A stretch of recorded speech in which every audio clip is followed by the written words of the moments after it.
"Follow the spiders," said Ron weakly, wiping his mouth on his sleeve. "I'll never forgive Hagrid.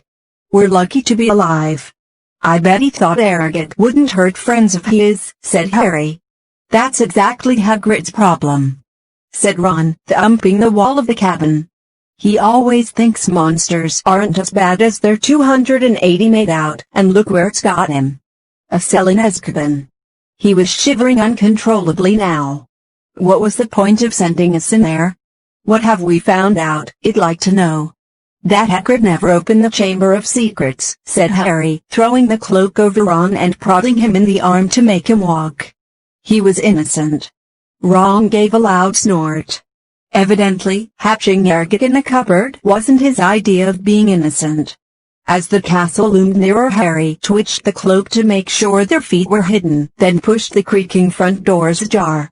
They walked carefully back across the entrance hall and up the marble staircase, holding their breath as they passed corridors where watchful sentries were walking. At last they reached the safety of the Gryffindor common room, where the fire had burned itself into glowing ash. They took off the cloak and climbed the winding stair to their dormitory. Ron fell onto his bed without bothering to get undressed. Harry, however, didn't feel very sleepy. He sat on the edge of his four-poster, thinking hard about everything Arrogant had said. The creature that was lurking somewhere in the castle, he thought, sounded like a sort of monster Voldemort. Even other monsters didn't want to name it. But he and Ron were no closer to finding out what it was, or how it petrified its victims. Even Hagrid had never known what was in the Chamber of Secrets. Harry swung his legs up onto his bed and leaned back against his pillows, watching the moon glinting at him through the tower window. He couldn't see what else they could do. They had hit dead ends 281 everywhere.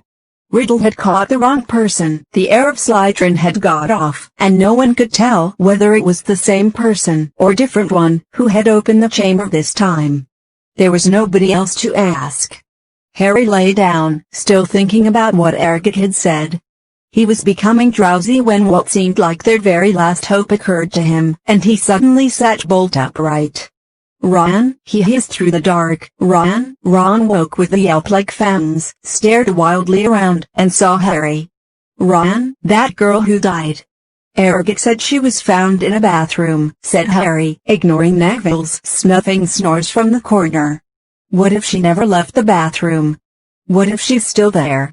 Ron rubbed his eyes, frowning through the moonlight. And then he understood, too. "You don't think," not moaning Myrtle. "Oh, those times we were in that bathroom, and she was just 3 toilets away," said Ron bitterly at breakfast next day, "and we could have asked her, and now." It had been hard enough trying to look for spiders. Escaping their teachers long enough to sneak into a girl's bathroom, the girl's bathroom, moreover, right next to the scene of the first attack, was going to be almost impossible. But something happened in their first lesson, Transfiguration, that drove the Chamber of Secrets out of their minds for the first time in weeks. 10 minutes into the class, Professor McGonagall told them that exams. Howled Seamus Finnegan. "We're still getting exams." There was a loud bang behind Harry as Neville Longbottom's wand slipped, vanishing one of the legs on his desk. Professor 28% McGonagall restored it with a wave of her own wand, and turned, frowning, to Seamus. "The whole point of keeping the school open at this time is for you to receive your education," she said sternly. "The exams will therefore take place as usual, and I trust you are all studying hard." Studying hard. It had never occurred to Harry that there would be exams with the castle in this state. There was a great deal of mutinous muttering around the room, which made Professor McGonagall scowl even more darkly. Professor Dumbledore's instructions were to keep the school running as normally as possible, she said. "And that, I need hardly point out, means finding out how much you have learned this year." Harry looked down at the pair of white rabbits he was supposed to be turning into slippers. What had he learned so far this year? He couldn't seem to think of anything that would be useful in an exam. Ron looked as though he'd just been told he had to go and live in the Forbidden Forest. "Can you imagine me taking exams with this?" he asked Harry, holding up his wand, which had just started whistling loudly. 3 days before their first exam, Professor McGonagall made another announcement at breakfast. "I have good news," she said, and the Great Hall, instead of falling silent, erupted. "Dumbledore's coming back." Several people yelled joyfully. "You've caught the heir of Slytherin," squealed a girl at the Ravenclaw table.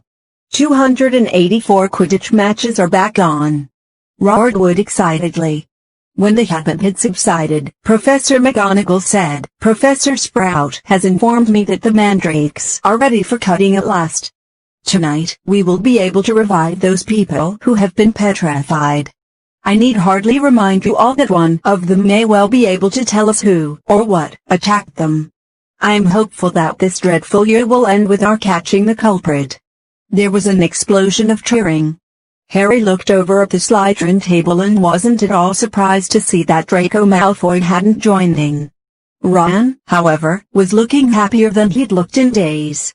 "It won't matter that we never asked Myrtle, then," he said to Harry. "Hermione'll probably have all the answers when they wake her up. Mind you, she'll go crazy when she finds out we've got exams in 3 days' time. She hasn't studied. It might be kinder to leave her where she is till they're over." Just then, Ginny Weasley came over and sat down next to Ron. She looked tense and nervous, and Harry noticed that her hands were twisting in her lap. "What's up?" said Ron, helping himself to more porridge. Ginny didn't say anything, but glanced up and down the Gryffindor table with a scared look on her face that reminded Harry of someone, though he couldn't think who. "Spit it out," said Ron, watching her. Harry suddenly realized who Ginny looked like. She was rocking backward and forward slightly in her chair, exactly like Dobby did when he was teetering on the edge of revealing forbidden information. "I've got to tell you something," Ginny mumbled, carefully not looking at Harry. "What is it?" said Harry. Ginny looked as though she couldn't find the right words. "What?" said Ron. Ginny opened her mouth, but no sound came out. Harry leaned forward and spoke quietly, so that only Ginny and Ron could hear him. "Is it something about the Chamber of Secrets? Have you seen something? Someone acting oddly?" Ginny drew a deep breath and, at that precise moment, Percy Weasley appeared, looking tired and wan. "If you're finished eating, I'll take that seat, Ginny. I'm starving. I've only just come off patrol duty." Ginny jumped up as though her chair had just been electrified, gave Percy a fleeting, frightened look, and scampered away. Percy sat down and grabbed a mug from the center of the table. "Percy," said Ron angrily. "She was just about to tell us something important." Halfway through a gulp of tea, Percy choked. "What sort of thing?" he said, coughing. "I just asked her if she'd seen anything odd, and she started to say, 'Oh, that's nothing to do with the Chamber of Secrets,'" said Percy at once. "How do you know?" said Ron, his eyebrows raised. "Well, if you must know, Ginny, walked in on me the other day when I was, well, never mind. The point is, she spot-checked me doing something and I asked her not to mention it to anybody. I must say, I did think she'd keep her word. It's nothing, really, it just rather." Harry had never seen Percy look so uncomfortable. "What were you doing, Percy?" said Ron, grinning. "Go on, tell us, we won't laugh." Percy didn't smile back. "Pass me those rolls, Harry, I'm starving." Harry knew the whole mystery might be solved tomorrow without their help, but he wasn't about to pass up a chance to speak to Myrtle if it turned up, and to his delight it did, mid-morning, when they were being led to History of Magic by Gilderoy Lockhart. Lockhart, who had so often assured them that all danger had passed, only to be proved wrong right away, was now wholeheartedly convinced that it was hardly worth the trouble to see them safely down the corridors. His hair wasn't as sleek as usual. It seemed he had been up most of the night, patrolling the 4th floor. "Mark my words," he said, ushering them around a corner.